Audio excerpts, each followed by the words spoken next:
Discovery HD. Race to Mars, brought to you by WestJet. Over 40 destinations across North America and the Caribbean. We are go for Mars entry. Stand by. In 3, 2, 1.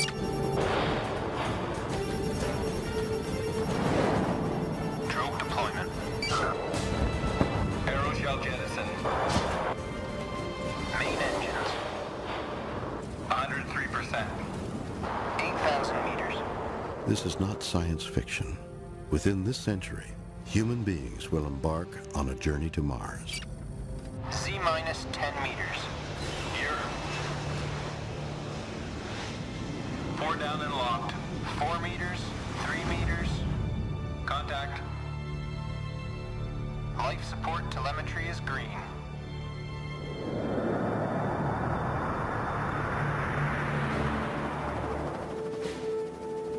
Today on Earth, the countdown has begun for the 21st century's most heroic but deadliest expedition.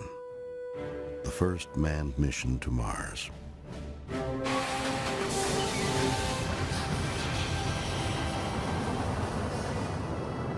The journey will take a new class of spaceship, unparalleled ingenuity, and a new breed of astronaut. It is almost certain that people will die in the attempt to fulfill a burning dream, to explore worlds beyond Earth. It is an amazingly complex undertaking. It will be a 2.5-year odyssey across hundreds of millions of kilometers of space. One that will take sacrifice, daring, and innovation on a scale never before imagined. These people are going to be spending an awful lot of time out there without any hope of resupply, without any hope of rescue. The mission may answer one of the universe's greatest mysteries. Are we alone? The thought that you could overturn a rock on Mars and see that, maybe, would be pretty exciting. This is the story of a daring voyage that will change us forever. It is the story of humanity's first steps on another planet. The quest to explore the universe begins on Mars.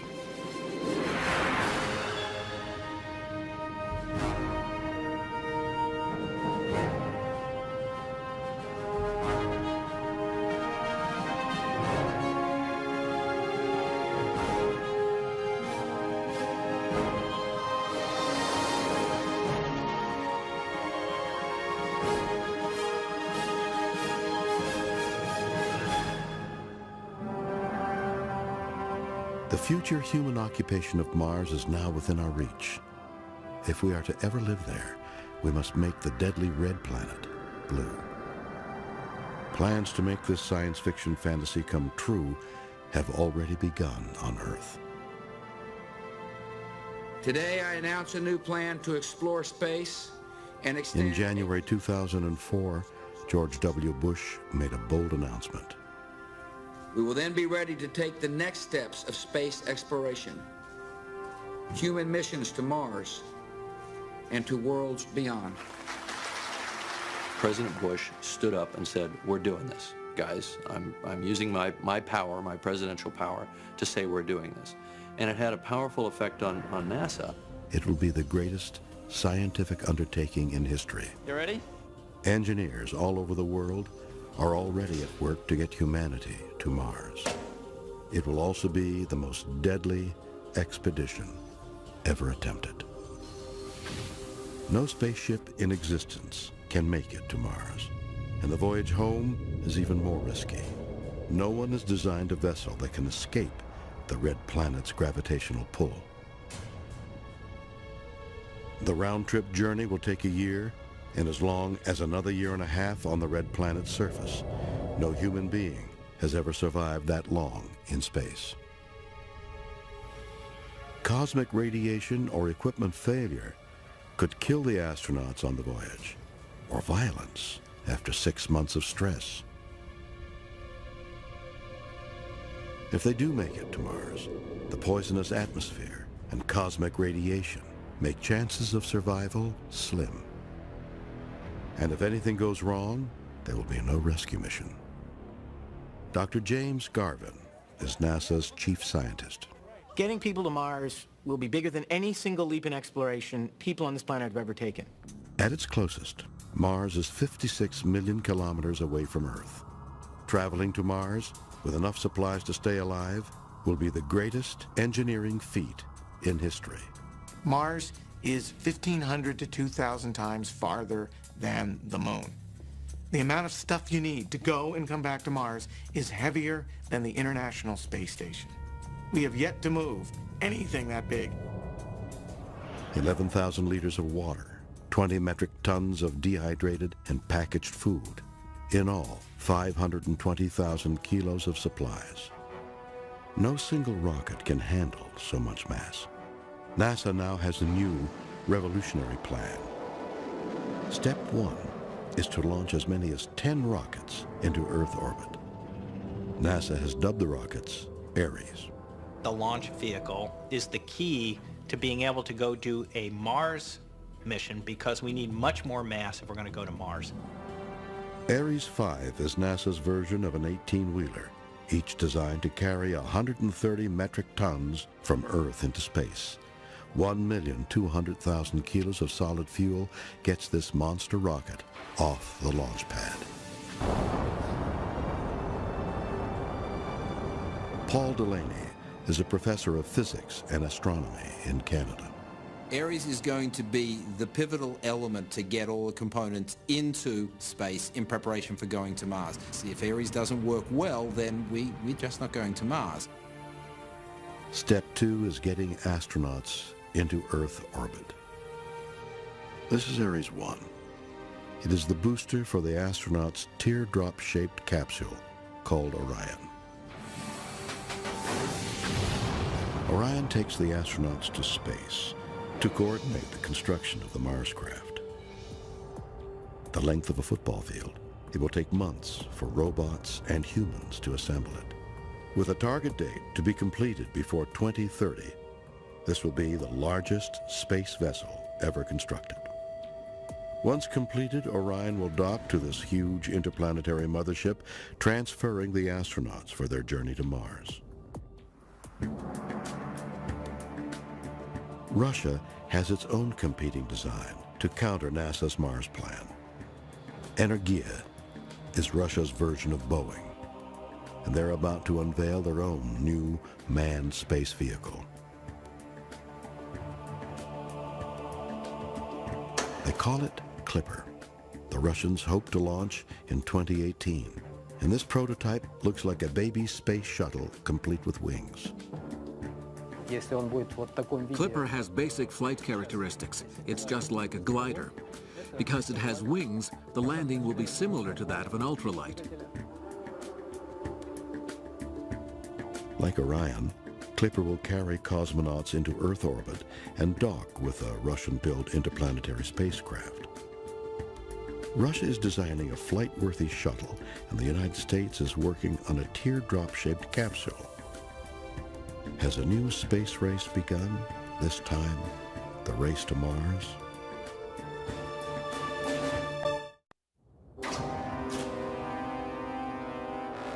They call it the Mars Curse.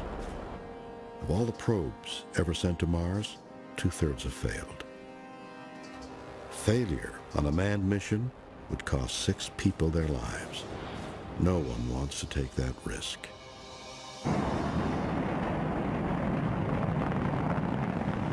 Looking nice. Out the window, velocity sensors. Today, the United States and Russia will call upon their allies such as Canada, Japan, and Europe to make sure no one dies on the quest for Mars.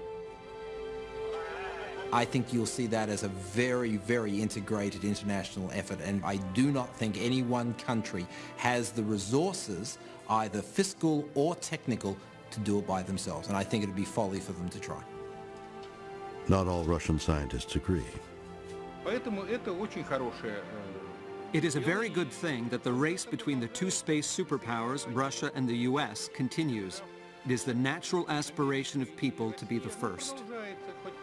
Roger, the EVA is progressing. After winning the space race to the moon, NASA soon lost interest. The last manned mission was in 1972.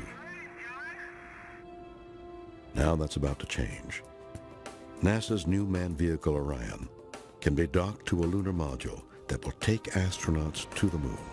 The astronauts will build a permanent moon habitat by 2025, a boot camp for the voyage to Mars. There you go. Beautiful, baby. But lunar training means nothing until scientists on Earth figure out the best time to go. It's unimaginably precise. It's probably the best analogy would be like threading a needle in the West Coast from the East Coast. Earth and Mars are circling the sun at different speeds in different orbits. The Mars craft will set course for a moving target traveling millions of kilometers.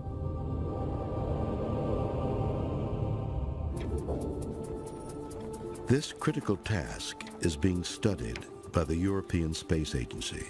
Their job is to help decide the spaceship's trajectory.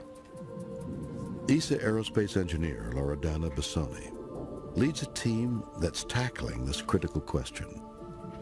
Simply put, it's either going to be a short hop or a very, very long stay.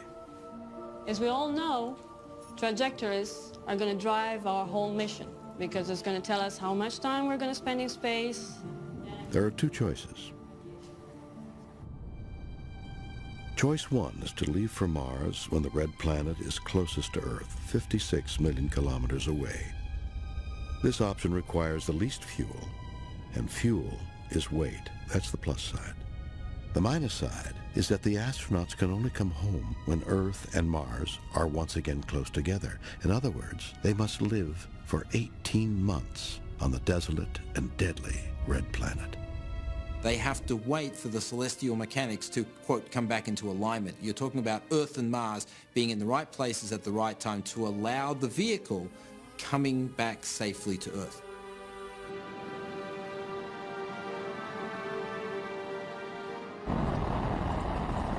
Then there's choice two, a short stay mission. It's riskier. The spacecraft swings by Venus and uses the planet's gravity as a slingshot. This saves on fuel. But the window to reach Venus is short. If they miss it, the astronauts will not come home. There's no tide to carry you back to Earth. The planets move too quickly. We don't have rockets big enough. The ESA working group believes the short stay mission is too risky. Astronauts will therefore spend 18 months on the surface of Mars, with no chance of leaving early and no chance of rescue if something goes wrong. Meanwhile, the Russians are blazing their own trail to the red planet. Shrouded by scaffolding, engineers led by designer Leonid Gorshkov have built a mock-up of the world's first manned interplanetary spacecraft. We have made it a long way towards the goal, and we are practically ready to start the production of the ships for the Martian expedition. After 40 years of trial and error building the Mir space station, the Russians have hands-on experience. The orbital stations are the predecessors of the Mars ship. The real spacecraft will be bigger, yet supporting structures, shafts, and the shape will be the same. Like NASA, Russia will launch rockets carrying huge pieces of the Martian craft into orbit and assemble the craft in space. Massive amounts of food, equipment, and supplies will follow on other rocket launches. Then there's a new problem: building the technology to fire the vessel's rockets in space. 2, 1, and liftoff of Space Shuttle Discovery. The space shuttle is hurled out of the atmosphere and into orbit, all from the thrust of the initial launch.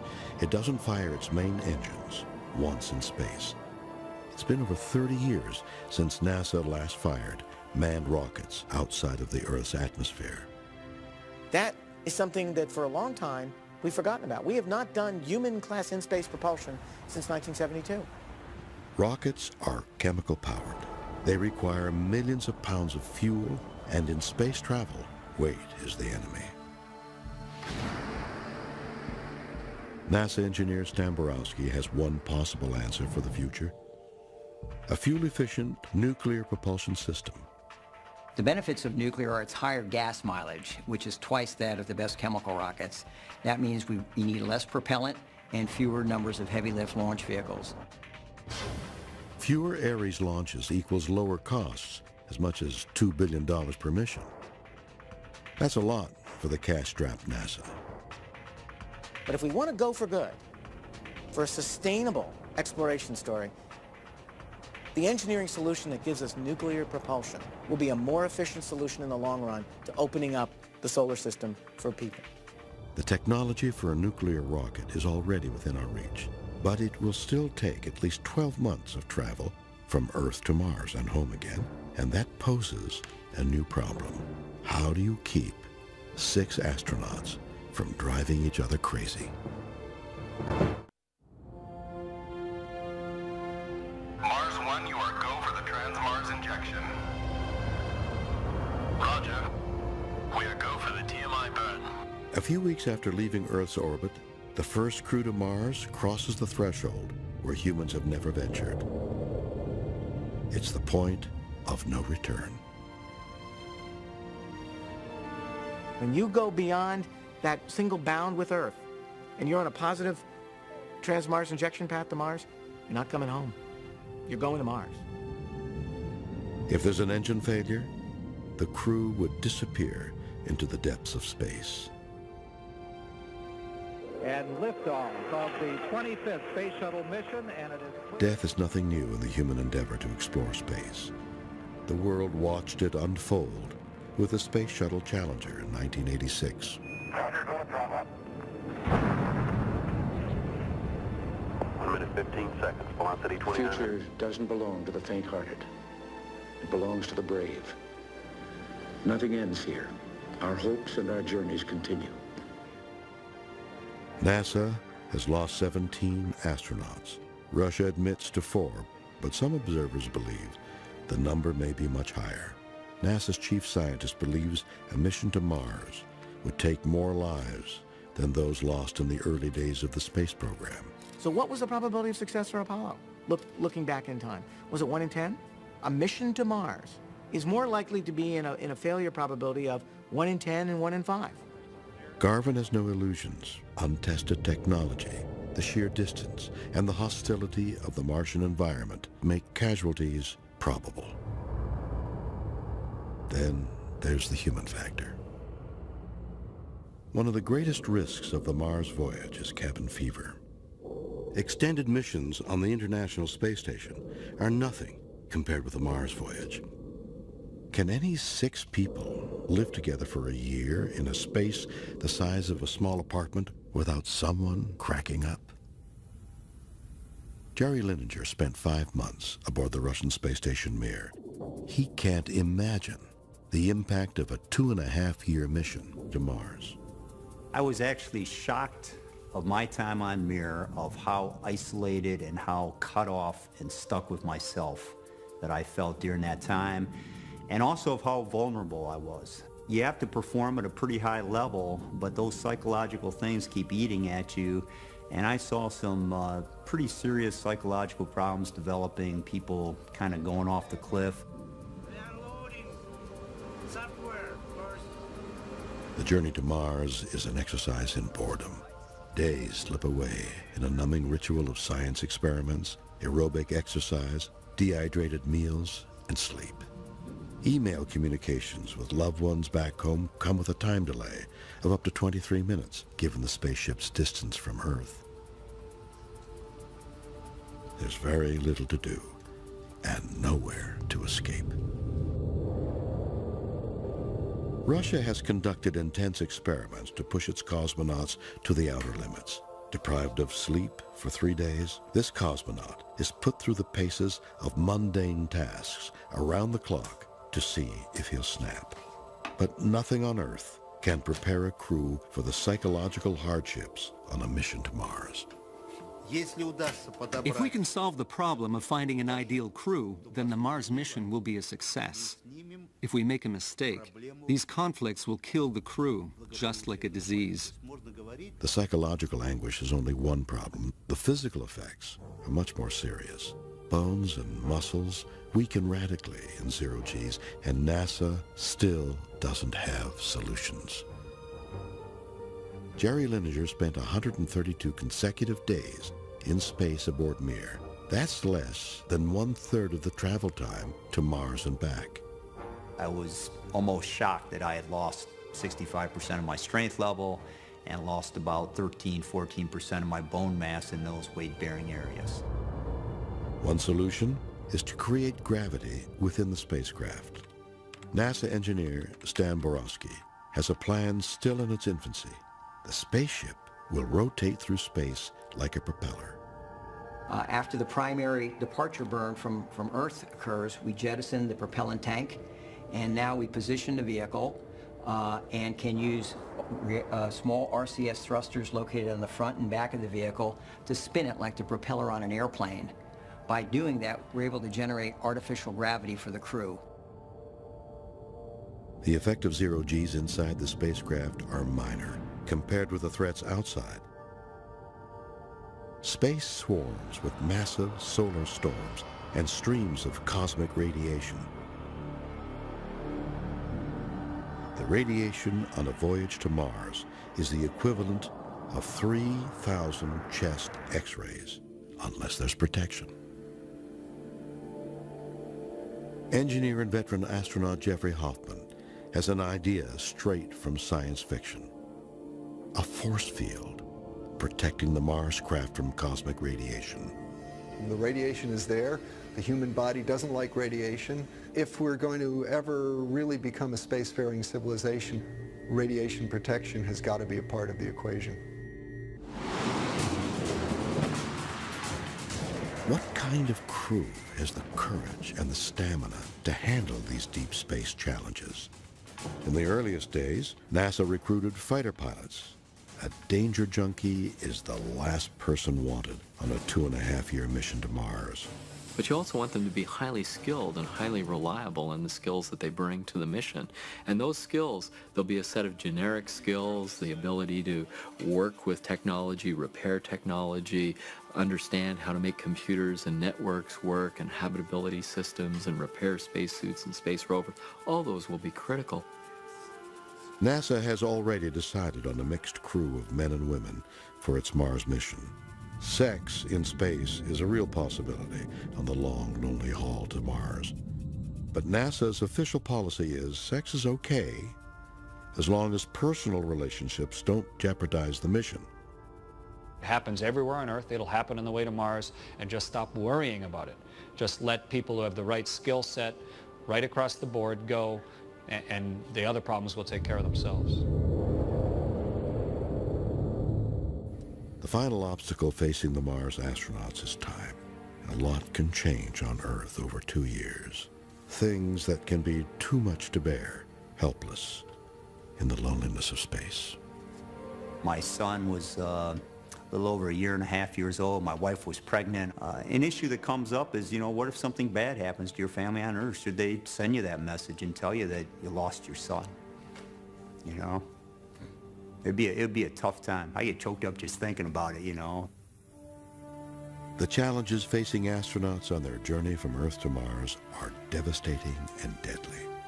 But nothing can prepare them for the dangers that await as they ready to land on the red planet and face its merciless climate.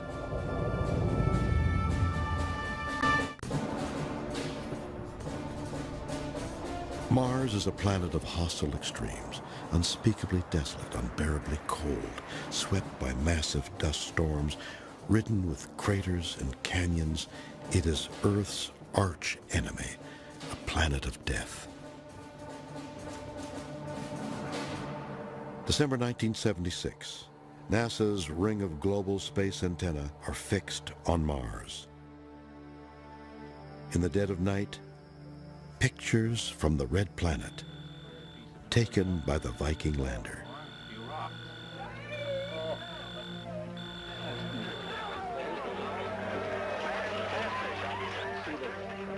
Dr. James Garvin was an intern on the Mars Viking program.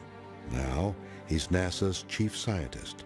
Viking went with experiments designed to ask about modern extant life. microbial life. It looked, at the end of Viking, Mars looked like a polar, sterile desert. Despite its merciless environment, Mars and Earth share some similarities. The sun rises in the east, and a Mars day is just 40 minutes longer than that on Earth. But the planet has just over 1/3 of the gravity and an extremely thin atmosphere. The atmosphere on Mars is mostly carbon dioxide and is deadly. Near the equator is Valles Marineris, the largest canyon in our solar system. With walls 10 kilometers high, it's large enough to hold 100 Grand Canyons. To the north is an ancient volcano called Olympus Mons. Towering 35,000 meters, the summit is about 3 times higher than Mount Everest. The average temperature on Mars is about minus 60 degrees Celsius, and at night can plummet to minus 100 degrees. Relentless winds blow up dust clouds that create huge electrical fields, and the clouds themselves can engulf the entire planet for months on end. Monster-sized dust devils spiral 80 kilometers into the atmosphere. A manned space vehicle could never land in one of Mars' vicious dust storms. So on Earth, a couple of unconventional storm chasers helped NASA learn about what it might be like on the Red Planet. Steve, do you see the big red barn to the west? Yes, I do. That's the monster I wanted to catch. Oh, yeah. In Arizona, scientists Stephen Metzger and Brent Boss are racing headlong into terrestrial dust devils. Oh, yeah. This is worth the trip, right? On Earth, a good 20-meter wide dust devil that lasts for 20 minutes can fling several metric tons of dirt into the air. Mars is the same dry land as Earth, but Mars is one big desert springing up dust devils all over the place all the time. Mars is renowned for dust storms, so you could have huge sandblasting activity flying around you. Whichever way you want to cut it, landing is going to be a challenge. The Mars astronauts may have to wait in orbit until the dust storms settle. Planetary cartographer Ruslan Kuzmin helped NASA find landing spots for its robotic missions to Mars. We have to be specific when choosing a landing site for humans. We must choose a site which is safe and is potentially suitable for future flights and landings. Our main tasks are to examine the water history and the possibility of life now and in the past. These criteria will determine the choice of the landing site. In 1976, the Viking mission found no evidence of life on Mars. But it's possible that Viking landed in the wrong place, like looking for a jungle in Arizona. The manned mission to Mars will land in an area where it appears that water once flowed. Water means potential life, and scientists already know just where to look. Mars also has presented us recently with evidence that liquid water has flown not just in the distant past or in the middle history of Mars, but also in very recent times. The Martian surface has, in many places, very discrete, finely incised gully system. For the human mission to Mars, where to land is critical, but not as critical as the landing itself. After a 6-month voyage, the spacecraft is finally orbiting Mars. Now the crew must snap out of intense boredom and into action. Psychologists fear that they will be suffering from a syndrome known as attention tunneling. Often in heavily automated systems, you can go from prolonged periods of boredom to moments of intense performance demand very rapidly. And you want to train people to deal with those transitions, those rapid transitions. The Mars landing module separates from the main vehicle, which will stay in orbit. The exhausted astronauts now face the most dangerous part of the entire mission, entering the atmosphere and getting the lander safely to the surface. Landing on Mars is hard because of many things. Number one, we have a large atmosphere, rarefied relative to home, to go through. with its own dynamics. When people, and even machines today, go to Mars, the last 50 to 100 kilometers are the most perilous. Once the descent begins, there is no turning back. In less than 6 minutes, the crew will either be safely on the surface or they will be dead. The landing module is protected by a heat shield that will help slow the lander to keep it from burning up. Adam Stelzner is an engineer with NASA's Jet Propulsion Laboratory in Pasadena, California. You're basically burning a hole through the sky on Mars, ionizing the atmosphere as you move through it, and punching a hole of burnt ionized gas. And that hot gas is looking constantly for methods of getting into cracks and burning the rest of the spacecraft up. After entry, the lander sheds its protective shell. Weighing up to 60 tons, the lander hurtles through the Martian atmosphere. 8,000 meters. NASA is experimenting with an inflatable heat shield to slow it down so the astronauts don't burn up in the 3,000-degree heat of re-entry.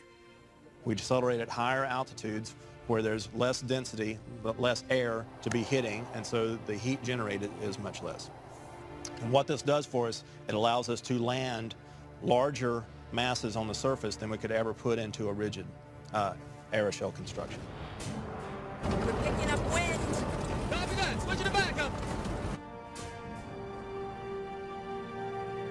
Standing by for transmission.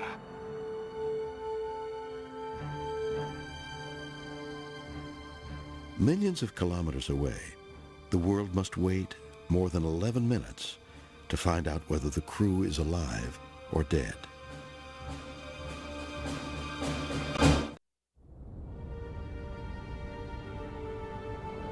Six months through space and 6 minutes burning through the Martian atmosphere, the lander touches down safely on the red planet. Going to Mars is really a huge step for human beings. It'll be a big step for engineers, it'll be a big step for scientists, but I would tend to argue that it's going to be an even bigger step for humanity as a species. After 11.5 minutes, word reaches planet Earth. But then reality sets in. For the next 18 months, this hostile planet is their home. If anything goes wrong, there is no hope of rescue. We will be operating basically out of the loop of handshaking with Earth, of calling Houston or Europe or wherever we run the missions. We will be doing it on our own. You are go for EVA. Roger. Handle coming down.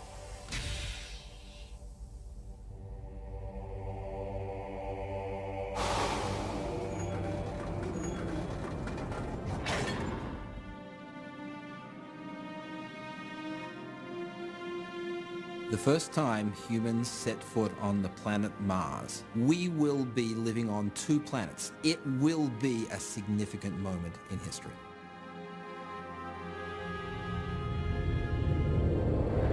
Months earlier, a series of cargo ships deployed food, water, supplies, Mars rovers, and living quarters.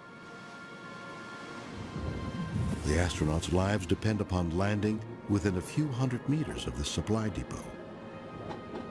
If you don't land near that stuff, you're not coming home.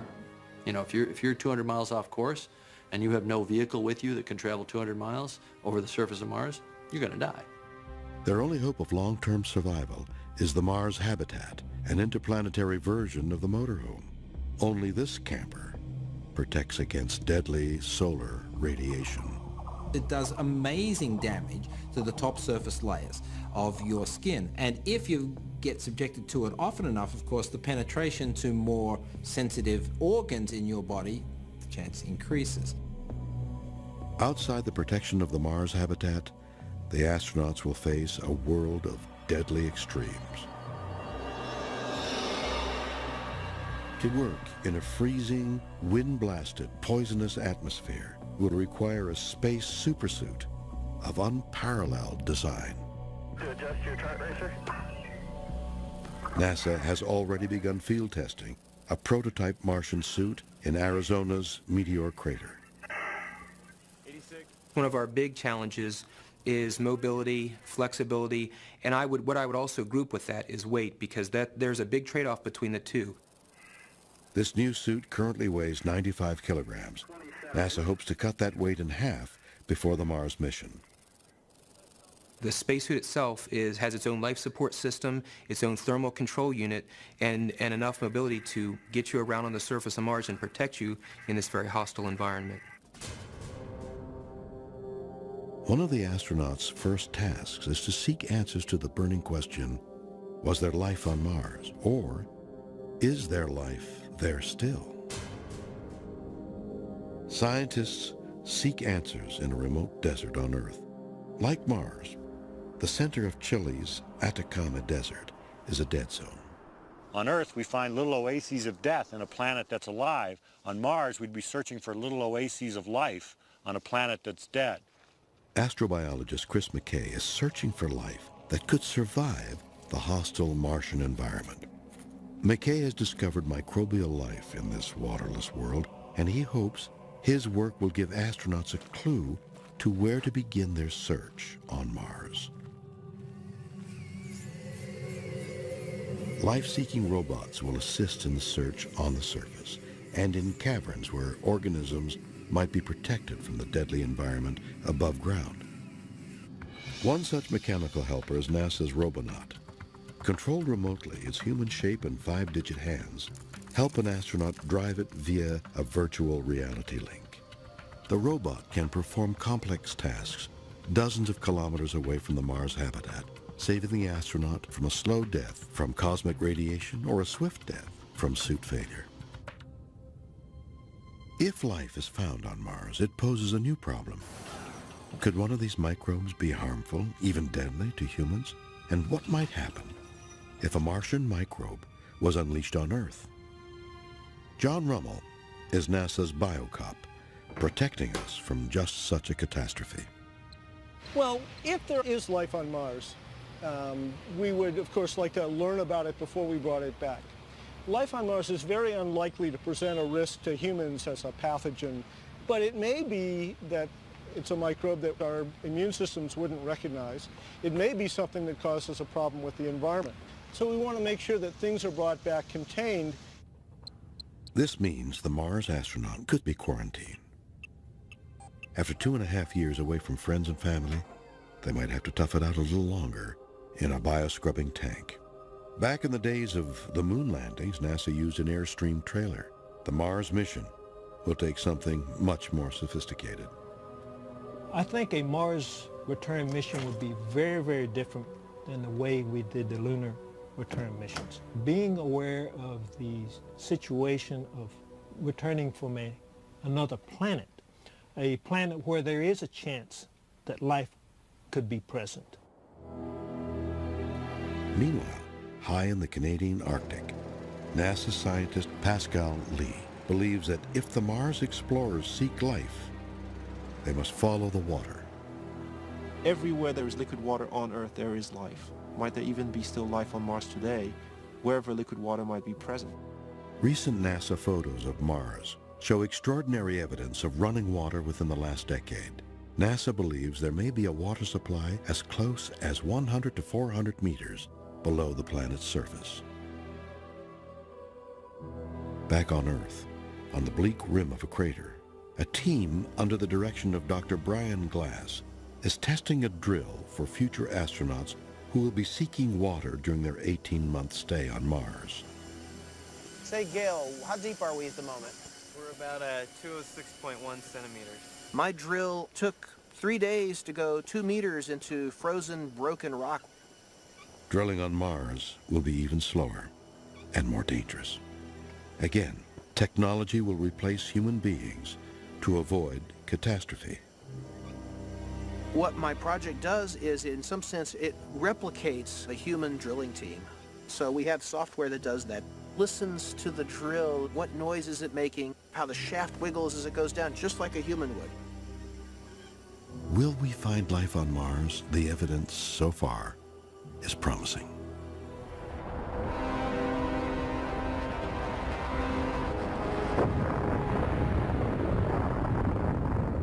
23 million years ago, a giant asteroid slammed into Devon Island in the Canadian Arctic.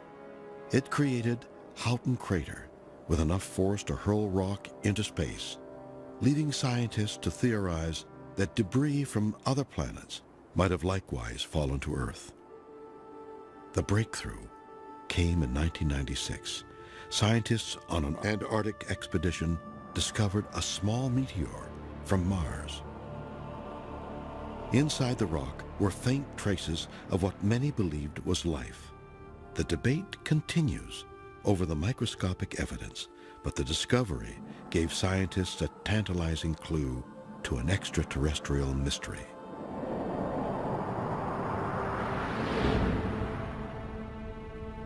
"650 million years ago, ours was not the only blue planet in the solar system. Mars was also a water world." Mars was a water planet. Some colleagues believe that in that first billion years of planetary history, when the planets cooled down and Mars and Earth were the two best habitable zone planets that we can possibly imagine. But in a mysterious cosmic cataclysm, Mars was transformed. Its oceans dried up, its atmosphere dissipated. Debris from the Martian surface was scattered throughout the solar system. The discovery of the rock in the Antarctic left a burning question. Did life on Earth originate on Mars? And are human beings then really Martians?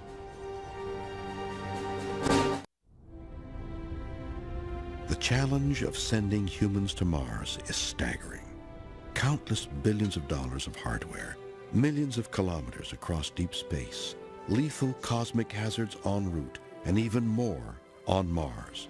Fatalities are almost certain. Is it worth the risk? What's the return benefit? To push technology, to learn new things, to open our eyes to another world that may tell us about future courses of events on our own, to give ourselves a new perspective on our own. We need to be challenged as a civilization, as a people. And without challenge, we lack direction, we lack purpose. And I think that Mars is the kind of challenge that we need, we desperately need. If the quest to Mars discovers evidence of life different than our own, it will open up a real scientific possibility of other intelligent beings in the universe. It's a revolutionary concept, multiple intergalactic genesis. What we hope to find on Mars is evidence of life that represents a separate origin, so that we know that in our own solar system, life started twice. And if it started twice in our own backyard, then we know that the galaxy is full of life. The thought that you could overturn a rock on Mars and see that, maybe, would be pretty exciting. After about 18 months of research, the Mars pioneers will begin the long journey home. The first expedition will leave behind a base camp for future explorers. They will bring more advanced spacecraft, rovers, and habitats. The 21st century Mars base will grow into a small colony, fulfilling the human quest to inhabit a once forbidden frontier. Our journey to the Red Planet will begin with baby steps. It may end with human occupation. Modern science already has the know-how to make the Red Planet blue once more. This is a serious challenge. The time may come when we need to escape from Earth. Because if we've got a comet or an asteroid heading our way right now, we're basically no better off than dinosaurs. There's nothing we can do except look up with a stupid expression on our face and watch it all come crashing down. In 2005, the quest for Mars began with NASA's launch of the Mars Reconnaissance Orbiter. Now circling the Red Planet, the MRO seeks a site for the first manned landing craft. It is the communications link from Earth to Mars, blazing the trail for the greatest expedition in history. MRO will lay the groundwork for where the people must go. MRO is the big step that will bridge the gap from the all-science Mars program to the science and people Mars program. Exploration, knowledge, the search for life in the universe. These goals unite people from around the world in the greatest quest of all time. There will be conflicts, controversies, and almost certainly casualties, but the course is set. The impossible dream is within our reach. There's no turning back. We're on our way to Mars.